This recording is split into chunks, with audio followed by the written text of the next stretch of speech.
I used to be quite a different sort of artist. I used to do work that was like a language of abstraction, sort of more painterly, more formal. At college I did structuralist filmmaking and sort of, for want of a better word, lyrical abstract painting. And that was the way I was working for a long time. And then after a certain point I got sick of what I thought of at the time as a kind of specialised language that was somehow, I don't know, art college is supposed to be a place where you learn freedom, but it's also a place where you, I don't know, you sort of, without really noticing, you settle into ideas of what you think art should be. I think I made a decision to go back to reject everything that I learned at art college and go back to when I was at school, where making art was a more straightforward and perhaps innocent desire just to be an image maker.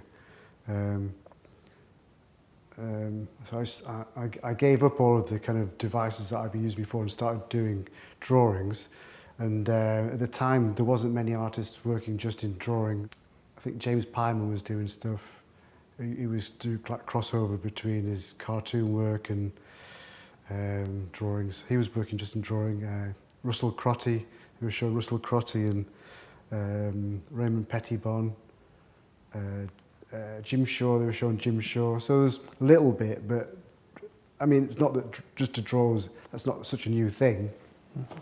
You have like Klosowski and Michaud and other people. With drawing, the technical skill is very apparent. It's quite on display that attracted you to it. I think skills are probably the dullest attribute an artist can have. You know, it's a thing to fight off actually, because you just become, your work becomes mannered, and it's about a display of virtuosity. And that, I mean, it's nice, but it's not what makes art interesting. I mean, I can't say, oh, but what makes art interesting is the other thing, but it's not that, you know. Sound odd, but it seemed such a free space. It was such a non-art thing to work within the language of tech drawing, you know. It's like, I think it was even phased out while I was at school, you know. The point that I decided to change the way I worked, I was quite involved with a bunch of friends, artist friends and local friends, in an anti-motorway campaign. And we had some successes, but at the end, I was quite upset by realising that we hadn't really been able to use our visual skills in a propagandizing way. You know, I realised there was something wrong with the way that I'd set myself up as an artist and how unresponsive it was to things that happened around me. So that's why I thought something had to change. You know, you're an artist, but you couldn't actually put it to some use in this kind of campaign, or yeah.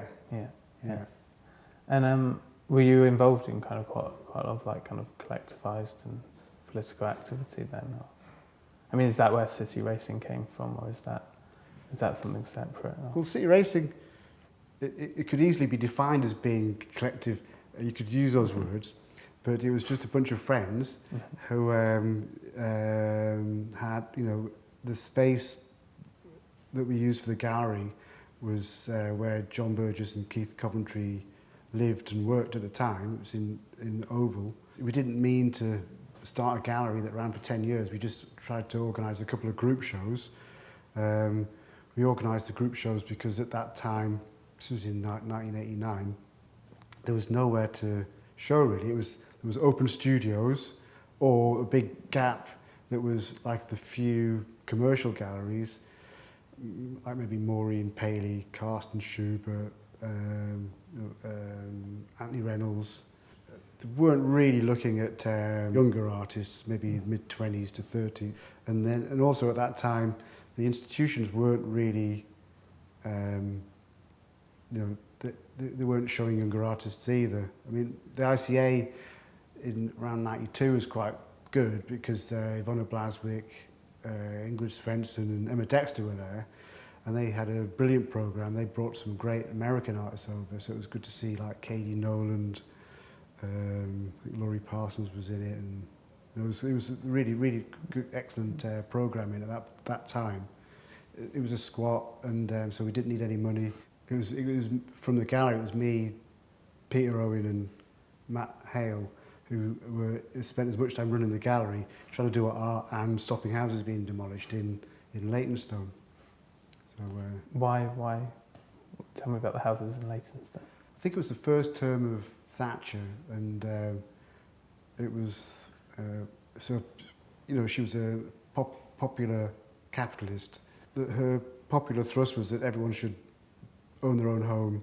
So there was a selling off of council flats and drive their car wherever they want. So she was very much against public transport, and she reinitiated major road building schemes, which had been sort of basically shelved since the 50s. And one of them was in Leytonstone. Neither is it the most glamorous, but it happened to be where, at the time, lots and lots of artists lived. It was kind of in the anti-squat model that you get in Holland.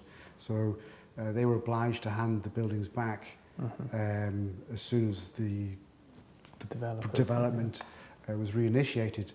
And so there was a few people who didn't think it was such a good idea, and you know, we got together and basically it was as big a pain in the arse as possible. It was really invigorating, actually.